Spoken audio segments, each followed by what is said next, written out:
സിറിയയിലെ സ്ഥിതിഗതികൾ ഇന്ത്യ സസൂക്ഷ്മം നിരീക്ഷിച്ച് വരികയാണ്. സിറിയയിലുള്ള ഇന്ത്യക്കാരോട് എത്രയും വേഗം നാട്ടിലേക്ക് മടങ്ങാൻ കേന്ദ്ര വിദേശകാര്യ മന്ത്രാലയം നിർദ്ദേശിച്ചു കഴിഞ്ഞു. അവിടെയുള്ള ഇന്ത്യക്കാരൊക്കെ സേഫാണ് എന്നാണ് നമുക്ക് ലഭിക്കുന്ന വിവരങ്ങളുമായി ബി ദിലീപ് കുമാർ നമ്മുടെ 24-ൻ്റെ ന്യൂസ് ഡെസ്കിൽ നിന്ന് ചേരുകയാണ്. Dileep Kumar, good morning. ദിലീപ്, വിശദാംശങ്ങൾ.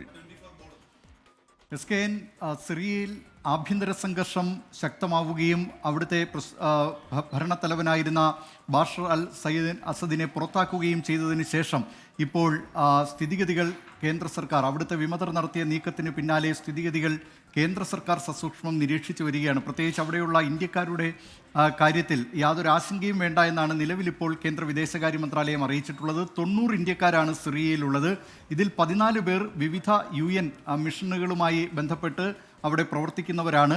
ഇവരോട് എത്രയും വേഗം നാട്ടിലേക്ക് മടങ്ങാൻ, കിട്ടുന്ന വിമാനങ്ങളിൽ നാട്ടിലേക്ക് മടങ്ങാനാണ് വിദേശകാര്യ മന്ത്രാലയം നിർദ്ദേശിച്ചിട്ടുള്ളത്. ഇനി അഥവാ അവിടെ തന്നെ തങ്ങുകയാണ്, പുറത്തേക്ക് പോകാൻ കഴിയാത്തവരാണെങ്കിൽ അവിടെ തന്നെ കഴിയുക, പ്രത്യേകിച്ച് പുറത്തിറങ്ങുമ്പോഴൊക്കെ കൂടുതൽ ജാഗ്രത പാലിക്കണം എന്ന നിർദ്ദേശം കേന്ദ്ര സർക്കാർ നൽകിയിട്ടുണ്ട്. സിറിയയിൽ ഇപ്പോൾ അധികാരത്തിലേക്ക് വന്ന കക്ഷികൾ അല്ലെങ്കിൽ ഈ വിമതർ, അധികാരം പിടിച്ചെടുത്ത വിമതർ, അവരുടെ നീക്കങ്ങളുമൊക്കെ ഇന്ത്യ സസൂക്ഷ്മം തന്നെയാണ് നിരീക്ഷിക്കുന്നത്. നേരത്തെ ഈ ഏതാനും ദിവസങ്ങൾക്ക് മുമ്പാണ്, നവംബർ 29-ാം തീയതി ഇവർ HTS എന്ന് പറയുന്ന ഈ സംഘം അവർ ആലപ്പോയിൽ അധികാരം പിടിച്ചടക്കിയപ്പോൾ തന്നെ ആലപ്പോയുടെ നിയന്ത്രണം അവരുടെ കയ്യിലേക്ക് വന്ന ദിവസമാണ് ഡൽഹിയിൽ ഒരു ഉന്നതതല ചർച്ച നടക്കുന്നുണ്ടായിരുന്നു. ഇന്ത്യയും സിറിയയും തമ്മിലുള്ള ബന്ധം കൂടുതൽ ശക്തമാക്കുന്നതിനെക്കുറിച്ചായിരുന്നു ഈ ചർച്ച അന്ന് നടന്നിരുന്നത്.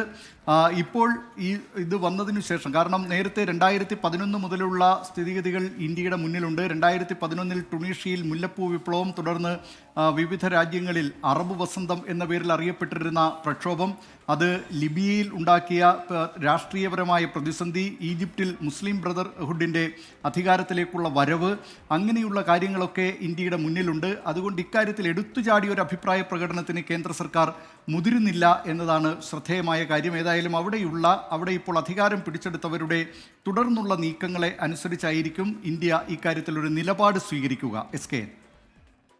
Okay, thank you. ദിലീപ് കുമാറാണ് വിവരങ്ങളുമായി ചേർന്നത് സെൻട്രൽ ന്യൂസ് ഡെസ്കിൽ നിന്ന്.